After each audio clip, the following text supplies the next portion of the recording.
Sveiki, mano vardas Arensas ir šiandieną gaminsime pizzą be tešlos pado. Kas čia bus, aš nežinau. Receptas paimtas iš vienos garsios laidos, nesakysiu kokios. Mums reikės 500 gramų kalakutienos mėsos, į kurią jau įdėjau pipirų ir druskos. Taip pat mums reikės vandenyje šlapinto batono. Kas čia per dalykas, aš neįsivaizduoju. Aš jau bandžiau vieną kartą šlapinti batoną.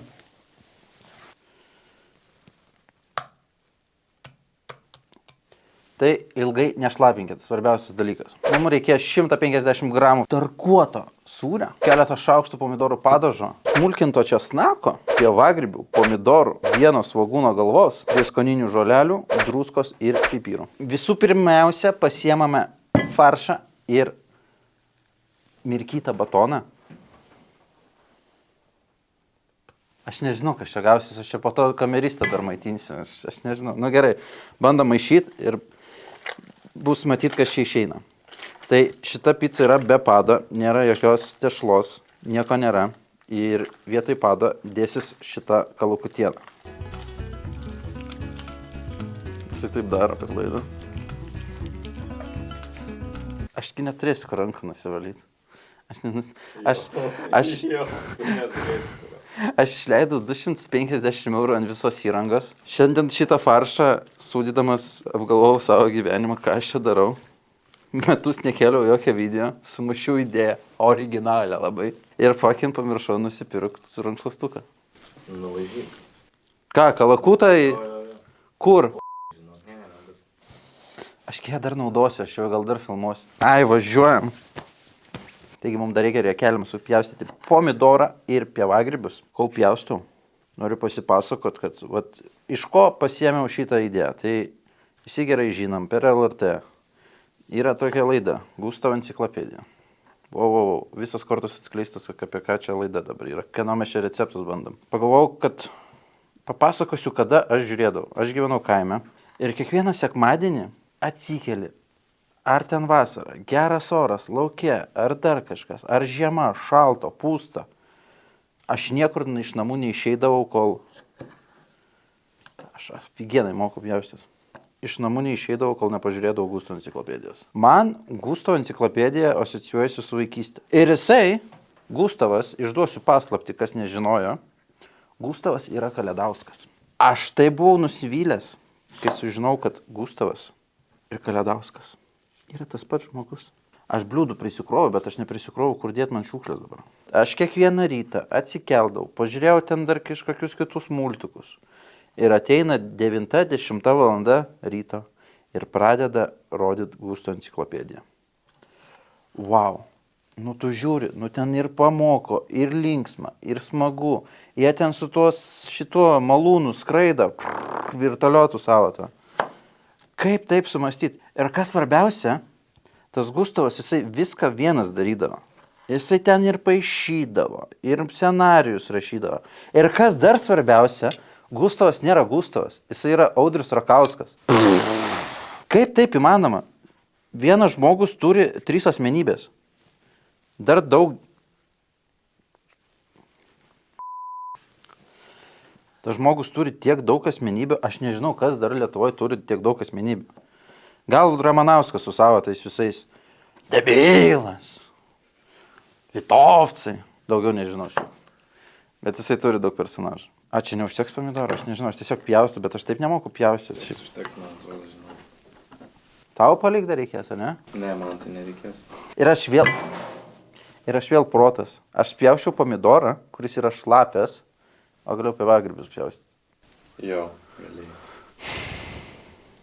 Taigi nenumirs, tai pievagrybiai. Viską reikia atvirkščiai daryti. Ir vėl visas šlapės. Aš nežinau, kur tiek. O, radau. Aš pievagrybių niekur niekados nepirku, nes man čia yra grybas be sielos. Kaip jos pjaustyti iš viso reikia. Nes čia, kam jie reikalingi? Kas čia sumastė? Yra grybas, voveruška, suprantu, viskas good. Pievagrybis, jis be sielos, paklausykit, kaip jisai pjaustusi. Kas čia per garsas? Jisai bezda, jisai nesipjausto, jisai bezda. Jisai ant tiek sielas neturi, kad jisai bezda tiesiog. Ir jos dar nulūpti reikia, tu įsivaizduoji? Nereikia. Kas nereikia? Nereikia. Kas nereikia? Va čia reikėjo galvą nulūpti. Nereikia. Kodėl? Nu nereikia. Tai kodėl man Gustavas melavo, kad nulūpti reikėjo? Liepė nulūpti Gustavas. Žinok, tada lūp. Gustavas man nemeluotų. Jis mūsų herojus šiandien yra. Jisai mano širdį, jisai mano mintyse, aš apie kiekvieną dieną jį mąstau. Ir šiaip kokį jisai sunku darbą dirba, aš neįsivaizduoju. Peilį laikau. Aš laikau kaip tą iš Kardashianų kažkokią, kaip ten pjausti. Taip kažkaip. Careful, because I nicked myself the other day. I don't know, I'm kind of scared. Šiaip, kodėl aš pradėjau šnekėti apie grybus, aš manau, kad aš per šitas laidas, nes tikiuosi darysiu ne vieną, nes aš čia tiek pinigų suinvestavau, kad tikrai aš nesiruošiu čia mest visko. Dar plus filmuoju Rifo studijai, tai aš nežinau, čia gali būti smirdėti, tai mane čia gali išvaryti 1-2, tai gali irgi dėl to nebebūt. Per šitas laidelės, jeigu aš toliau darysiu, aš tiesiog pasipasakosiu kažką apie save, apie ką aš veikiu, ką veikdavau, kaip gyvenau. Prašnekus apie grybus, tai nuo kokių 6 metų aš gyvenau kaime, kaip ir minėjau. Prie mano namų įsikūrė grybų uogų supirktuvė. Tai aš kaime būdavau vienas. Miestas ten 16 km nuo mano kaimo.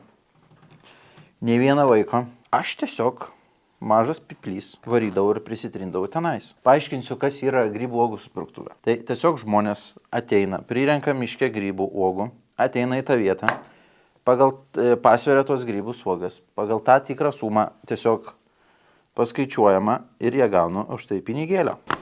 Ir visi laimingi. Ir mes, ir jie. Aš ten prisitrindavau, tai aš ten išpildavau tos grybus, uogas. Aišku, aš ten nedirbau. Aš iškart sakau, aš ten nedirbau. Aš ten savo noru, aš ten savo neravau. Aš ten nedirbau, aš ten savo noru, viską dariau. Nieko ten VMI, viskas teisėta. Ir tiesiog taip vasaras ir praleisdavau. Nes į miestą važiuoju toli, mieste nėra kas veikia. Pramogų ten nulis. Plaukt nemoku, į ežerą nenuvarysiu, paskesiu vieną. Ir dar esu iš tokio ežerų krašto, nu tai batsiuvis be batų kaip ir skaitos. Aš vėl čia per daug pripjaušiu. Nieko, važiuojam. Tai nuo 6 metukų aš tenais ir dirbau, kiekvieną vasarą atvarydavau, padėdavau iki 18 metų. Kol mane įdarbino, aš sakiau, dirbau prieš tai, ne? Ruonis. Būdamas 16 metų, pagal visus mokestinius principus mane įdarbino tenais ir aš dirbau, gaudavau algą ir nesiskūsdavau, nes man pietų pertrauką aš nueinu pas mamą, padaro man skanaus maisto ir pavalgau ir visi laimingi, ir aš, ir mama, nes pavalgau. Jos svogūną pjaustai? Opa, jo. Nes vieną grybą pamiršau supjausti. Kur? Ta su kepurė. Supjaustėm pievagrybius, dabar einam prie svogūno.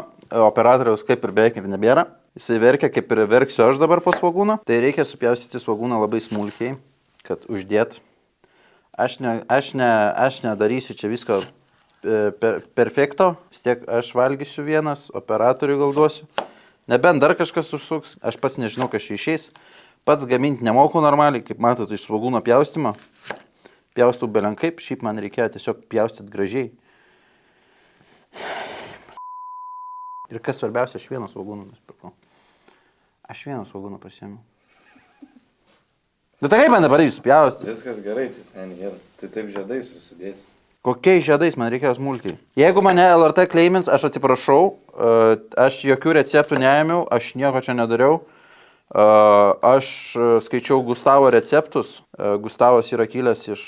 Net nėra internete, žinau, turėti. Kokių? Gustavo.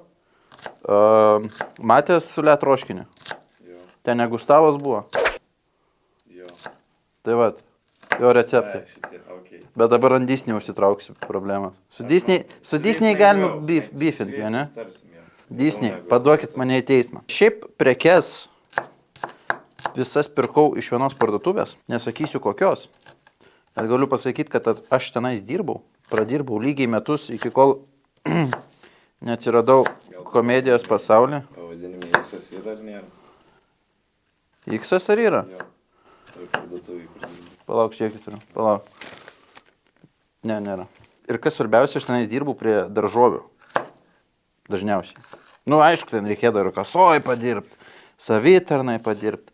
Šiaip esu ir vagį gaudęs. Karoči, toj parduotuvėje šiaip labai dažnai ateina tiesiog alkošiukų arba ten nusikalstamų grupuočių, kurios tiesiog sumasto vogt. Ir kas svarbiausia, jie masto, kad jie įsiskiria iš kitų žmonių, kurie... Jų nelabai skiriasi jaučiu. Ei, aš su darbo apranga būdavau. Aš galėjau legaliai pasiimti ir niekas nesakytų man. Jie vaikšto su didelė kuprinė, aplink alkoholio skyrių ir dairosi į šonus visus. Ir galvoju, kas vyks. Ir turėjom aфиgeną apsauginį. Pamiršau vardą, bet aš galiu pasakyti, kad jisai yra Farose kažkada buvęs. Ir buvo Farose dėl to, kad iš tos parduotuvės nuknisė 5 džeko butelius gal. Ir po to pagavo. Apie kurią aš vagystę papasakojau, nes ten būdavo ne viena vagystė, kurią dalyvavau. Bet aš nevagiau. Čia pavojingai parduotuvė dirba. Šiaip parduotuvės, kasininko darbas yra žoskai pavojingas.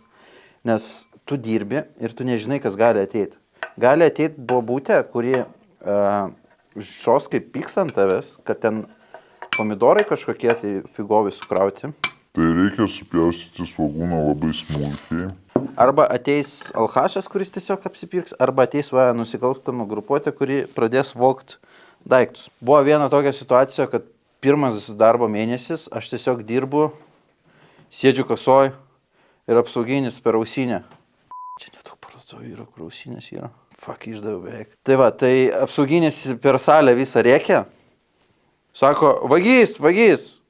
Tai aš iš kasos greitai kelią užkirtau, nes daug žmonių buvo. Jisai neprabėgo, jis bėgo per kitą pusę. Buvo dar vienas, jie buvo bendrininkai. Dviese bėgo ir kitas kažkaip žinojo visą parduotuvės struktūrą ir per avarinį išėjimą pabėgo. Jie taip ten viską, karočią, žino, gudriai sumastė. Tai dėl to dabar tas parduotuvės ir vartelius įdėjo. Ir tada kita vagystė buvo, kad kažkada eina senis laimingas aterba pro kasas ir žiūriu, kažkas tai ten šviečia, ten tos magnetukai, kur ant butelio užsisuka ir tiesiog, ir kur magnetukai yra, kur po to pypsi. Aš žiūriu, kažkas ne to, aš kaip šokti iš kasos. Pradėjau įvytis Ką aš padariau? Aš jau man atrodo, kad įsivaizduoju, aš tokias istorijas, aš tiesiog šizofreniją gyvenu. Aš tiesiog pradėjau vytis tą senį, čiupau už jo terbos, jisai paleido tą terbą, 2 Lituanijos ir dar kažkoks Romas sudužo ir tas senis pabėgo. Aš labai buvau nuliūdęs, kad negalėjau to senę pagauti ir jam į balą subaladuoti. Grįžtam prie recepto, viskas supjaustyta, viskas padaryta, jamam dabar skardą.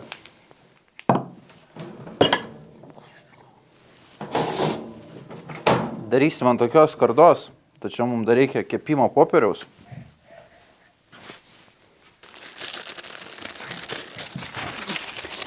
Reikės mums kepimo popieriaus, kurį paklosime ant skardos. Žinai, ko aš dar nenusipirkau? Aš žirklių nenusipirkau. Ui, koks peilis geras. Na ir dabar viską krauname. Mums pasiemam faršą. Šaukšto nepasiėmėm. Išklojam visą kalakutienos faršą ant skardos, ant kepimo popieriaus. Žinai, ką aš supratau? Aš jau pasiimt šaukštą, bet su rankom tiesiog būtų paprašiau. Nu, tu pažiūrėk. Nu, gal jo. Nu, tipo, nu. Aš galvojau, aš normalią laidą darysiu, bet pasirodo, ne, aš kep moku. Kvadratinę darysi, ar? Ne, aš ką. Kvadratinę darysiu, žinok. Nori apvalios picos? Tai geriau daryk panašiai į save, kad apvaliu. Išklojam faršą ant skardos. Aš tiek nesuprantu, kam čia buvo batonas reikalingas. Tipo, kad apskrūstų labiau. Man iš vis įdomu, ar jinai iškeps šiandien apačioj. Va čia yra klausimas. Faršas išklotas. Aš tik nusipirkau prijuostį jau visą iš. Šiaip, kol dėsime visus kitus dalykus, galime jungti orkaitę. Gerai. Kaip čia dabar? Nežinau, palauk, reikia pažiūrėti. Taigi, ant 180 laipsnių užstatome orkaitę. Toks kepimas, 40 minučių, kol iššils. Ir reikės kepti apie 30 minučių, bet mes gal kas dar nieko nepadarėm. Pažiūrėm, ant šylą. Nejaučiu.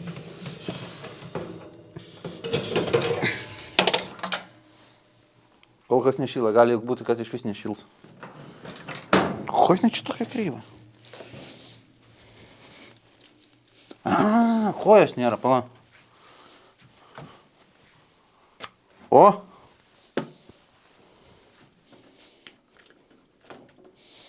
Šiaip reikia rankas nusiplauti, nes aš nežinau, kas ten buvo su tavo.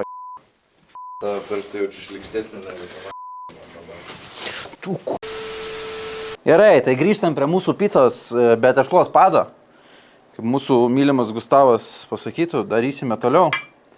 Jis nesako, ką aš nusišniu. Turime mūsų išklotą į faršą, kalakutienos faršą, patraukėme jį trumpam į šoną, nes dabar mums reikės pomidorų padažo ir smulkinto česnako. Suberiam visą česnakiuką į vidų ir viską išmaišysime. Išmaišėme česnaką su pomidorų padažu ir dabar viską gražiai užtepame ant apačios. Pala, reikia patikrinti, ar šyla.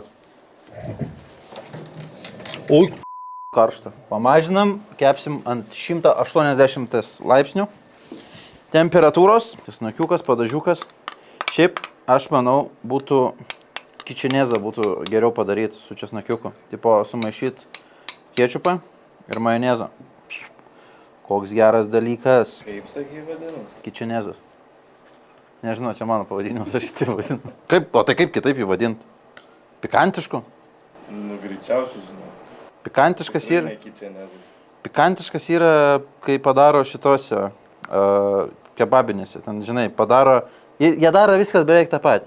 Įdeda pomidorų padažą, įdeda majonezo, biškį kažkokį prieskoniukų, da biškį šito ir tada va ten pikantiškas išeina. Nežinau, kaip pas jūs, pas mane taip mieste būdavo. Dabar ant viso šito uždedame pusę svogūno galvos, su kuria supjaustėme. Tai reikia supjaustyti svogūną labai smulkiai. Išdėjome svogūniukus, ant viršaus išdedam pusę fermentinio smulkinto tarkuoto sūrio.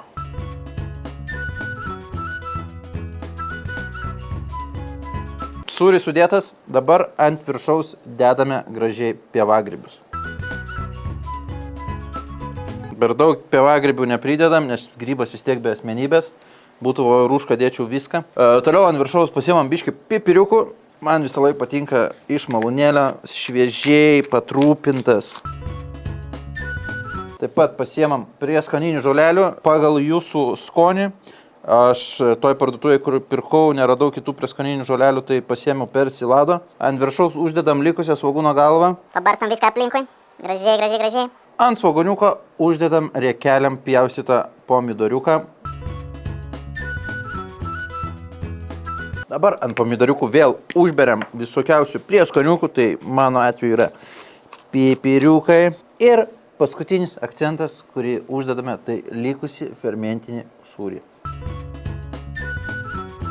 Labai didelis kalnas čia išėjo tik tais. Kas, manau, gali būti problema, gali mėsytę vidurį neiškepti. Susitrauk, žinau. Jo, bet vidurį gali neiškepę būti. Žinai, kaip susitrauks? No. Tavo Nebeturiu, ką mesti tave. Pasisekė tau. Taigi gerai, viską uždėjo ant picos, kurioje nėra tešlos, o vietoj tešlos naudojam kalakutienos faršą. Šausime į orkaitę 30 minučių ant 180 laipsnių.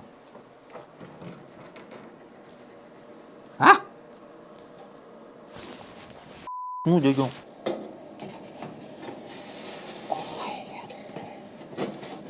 Oi, gerai. Oi, gerai. Oi, gardžiai.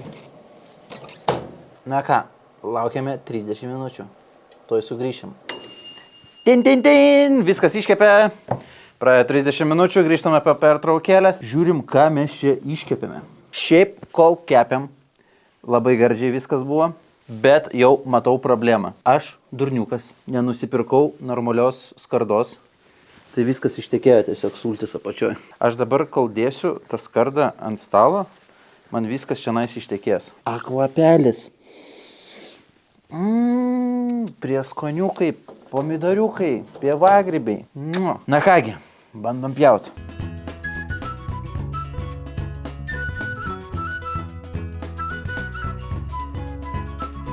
šlapias, skystas. Čia kaip apie savo pienį šnekėtum. Ačiū. Nes tu tai tikrai žinai apie ką. Šiaip atrodo viskas kaip ir iškepęs. Nu, svarbiausia, kad mėsytė būtų iškepę. Vidurys iškepęs puikiai. O dabar svarbiausias dalykas yra paragauti. Ar tikrai yra skanu? Ragaunam. Pomidoriukas plėšosi puikiai, mėsytė irgi atsigrėbė. Suriukas biški tysta, biški ne. Na ką?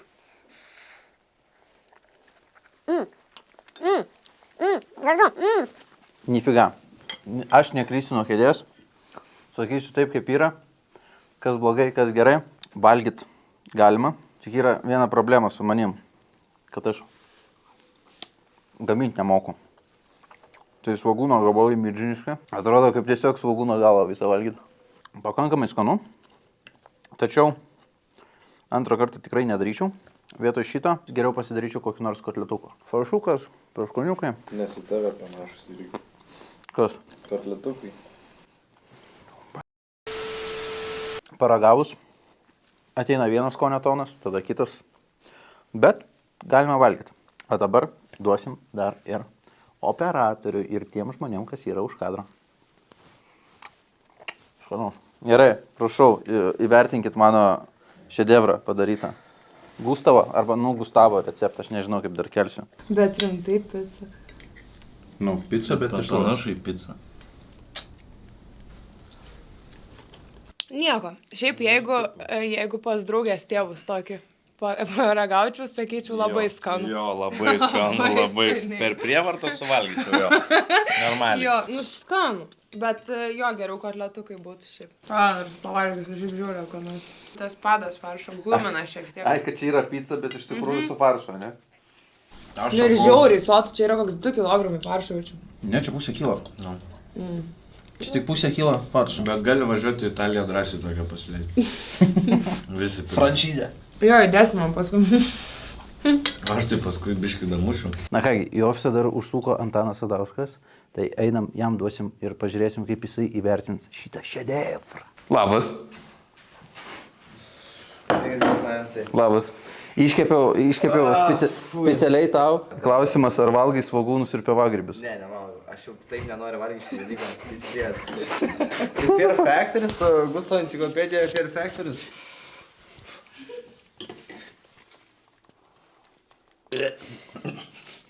Aš neišvalgęs arens esu dabar, pavalgęs esu, bet šiaip skanu. Šiaip gerai visai. Už skonį duodu 8. O, Taip, skanu. Bet už vizualinį duodu šuns vėmalus. Iš 6 šuns vėmalus iš 6, žinok. Tikrai netrodo. Rezultatas -2. Ne, šiaip geras, tikrai labai skanu. Man dėts arensai, labai gerai padarėjai. Tik jo, aš, nežinai, aš su akim valgau. Jo, pas tavai yra, kad tu skonį nejauti. Aš skonį nejaučiu, žinai. Man turi gerai atrodyti. Man jeigu cukraus nėra ant viršaus, man nelabai skanu, žinai. Tu turi cukrų man piltą, tada man bus skanu, žinai, ta mėsa. Tai gerai, ačiū Antanui, eidam užbaigsim video. Na ką, maistas atrodo ne kaip, bet kaip mano kolegas pasakytų, pas svečius tikrai patiktų. Deda laiką. O jeigu patiko laida, laikas, subscribas, pakomentuokit kažką, parašykit komentarus, ar man daryti toliau, ar daryti savo receptus. Ir tiesiog kažką improvizuot ir padaryti, tai parašykit, darysim toliau, o jeigu nepatiko, irgi parašykit, visą kritiką priimsiu. Ačiū, kad žiūrėjot ir iki. Pajėdam dar tą faršą, aš